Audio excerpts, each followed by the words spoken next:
It's me, Mario! Bonjour à tous et bienvenue dans cette nouvelle vidéo. Aujourd'hui on se retrouve déjà pas dans le décor habituel. Si vous avez vu cette vidéo vous comprendrez tout évidemment.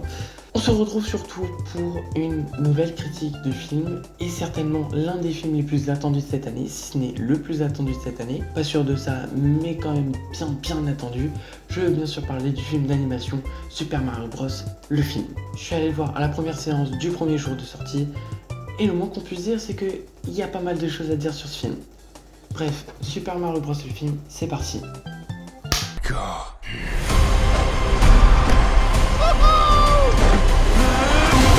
Wahoo!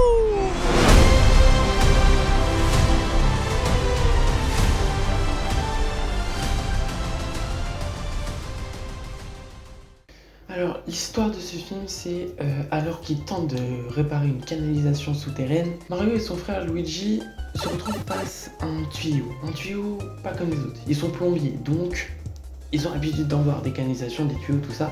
Mais celui-là, il a l'air un peu différent des autres. Et au moment de s'approcher de celui-ci, ils se font aspirer totalement et se retrouvent de l'autre côté dans un monde qui paraît totalement féerique. Malheureusement, Mario et Luigi se retrouvent séparés, Luigi dans ce qu'on appelle le Darkland, alors que Mario continue sa route et se retrouve projeté dans le royaume champignon. Et donc le but de cette histoire, ça va être pour Mario de retrouver son frère Luigi. Et pour sa quête, il va pouvoir compter sur deux personnages.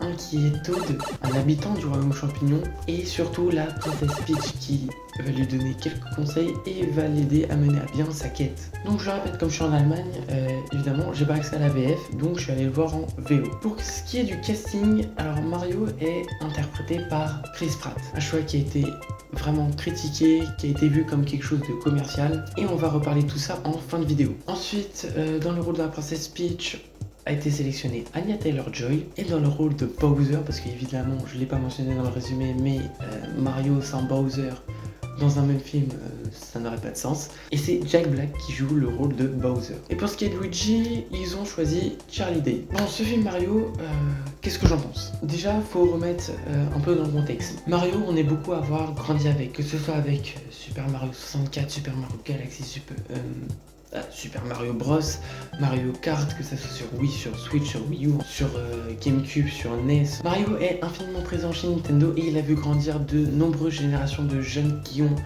joué à ses aventures, etc. Donc forcément beaucoup de personnes connaissent Mario. Et à travers différents jeux, il y a eu des milliers de références qu'on retrouve d'ailleurs dans le film. Et c'est peut-être pour ça que j'ai autant kiffé ce film. Honnêtement, j'ai passé un ultra bon moment au cinéma devant ce film. C'était vraiment génial quoi. J'avais le sourire tout le long. En fait, le fait de caler autant de références, on appelle ça le fanservice dans le cinéma, je me suis fait totalement happer par ça les gars.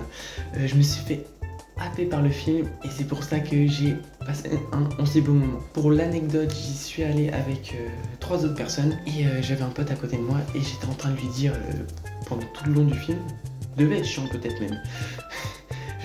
Regarde, il y a ça, regarde, il y a ça. Oh, et ça c'est dans tel jeu, et ça c'est dans tel jeu. Enfin bref, j'étais comme un ouf parce que j'ai vu plein de trucs. Et même mon pote qui était à côté de moi, genre on se regardait des fois à chaque ref.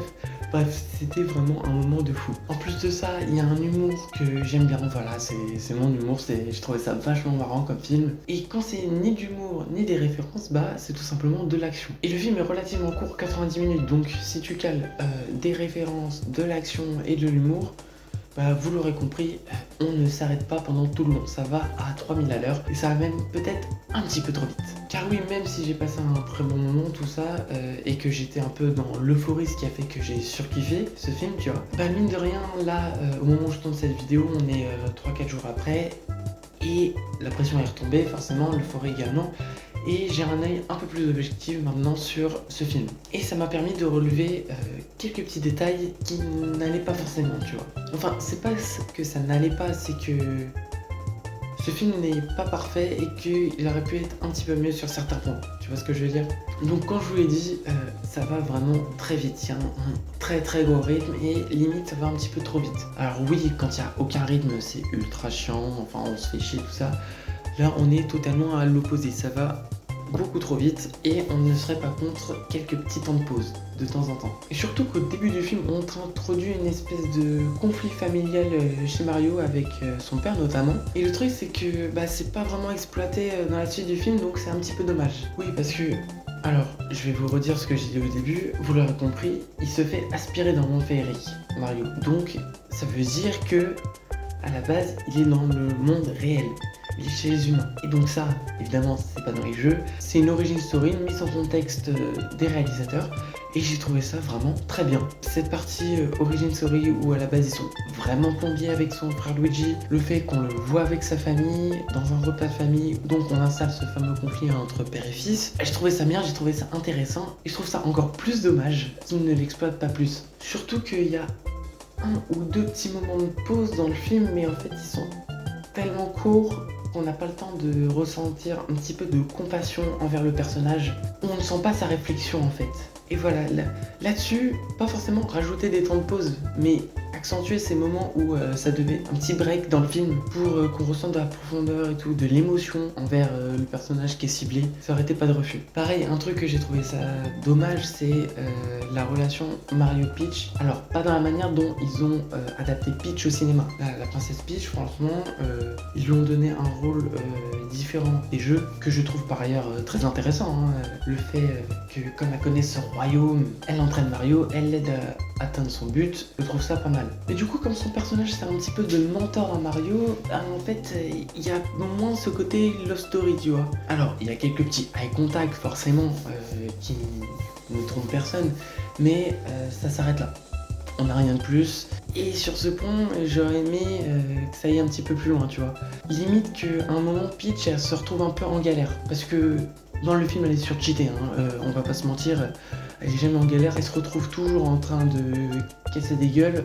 Ça se demandait si elle a vraiment besoin de Mario pour aller au bout de sa propre mission, tu vois. Donc voilà, le petit côté qui fait repenser au jeu où on retrouve un peu cette princesse en détresse et Mario qui vient la sauver.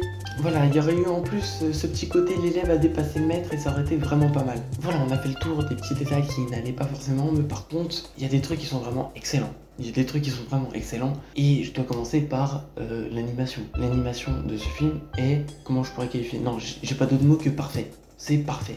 Honnêtement, c'est d'une précision, c'est d'une qualité.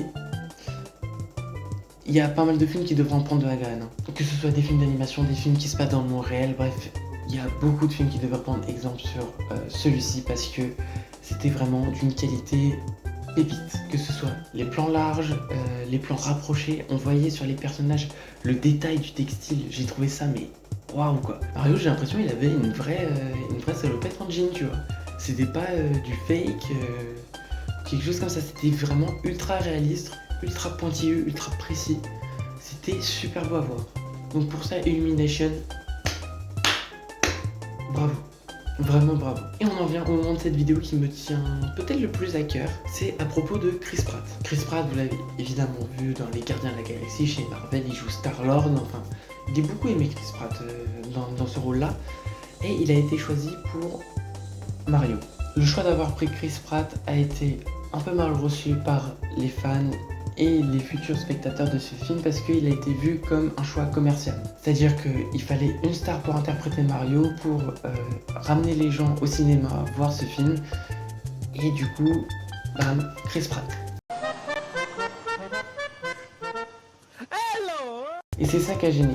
Et quand il y a eu la bande-annonce en VO, les gens n'ont pas forcément été convaincus par l'interprétation de ce dernier en Mario. Et donc là actuellement je suis en Allemagne, donc j'ai pas accès à la VF, donc je suis allé voir en VO. Et je tenais d'ailleurs à la voir en VO parce que après tous les critiques qu'il y a eu sur Chris Pratt, je voulais en avoir le cœur net, je voulais me faire mon propre avis, tu vois. Et je veux que tout le monde s'excuse auprès de Chris Pratt parce que je suis désolé, mais alors on a fait toute une comédie autour de ce choix-là, du coup comme je vous l'ai dit juste avant, d'autant plus que la voix française de Mario faite par Pierre Tessier a vraiment convaincu beaucoup de monde, que ce soit à l'échelle nationale et internationale.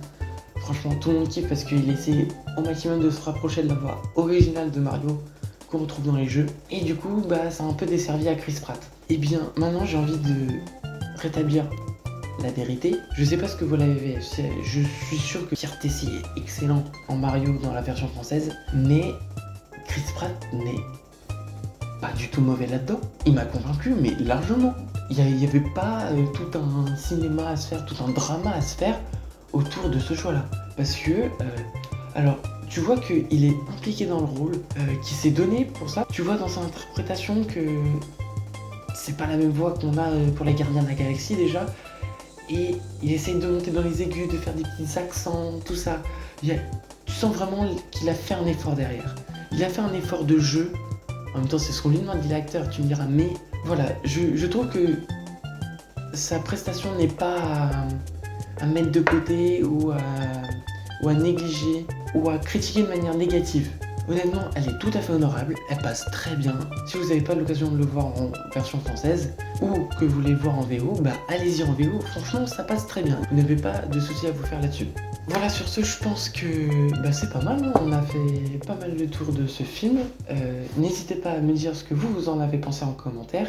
Et puis évidemment, le pouce bleu, l'abonnement, activer la cloche, tout ça. Partagez la vidéo, ça me fera extrêmement plaisir. Et puis sur ce, on va se retrouver pour une nouvelle critique très prochainement d'un film que j'ai vu juste avant Mario d'ailleurs, qui est sorti en salle en France une semaine après. Vous savez déjà de quoi je veux parler, j'en suis sûr.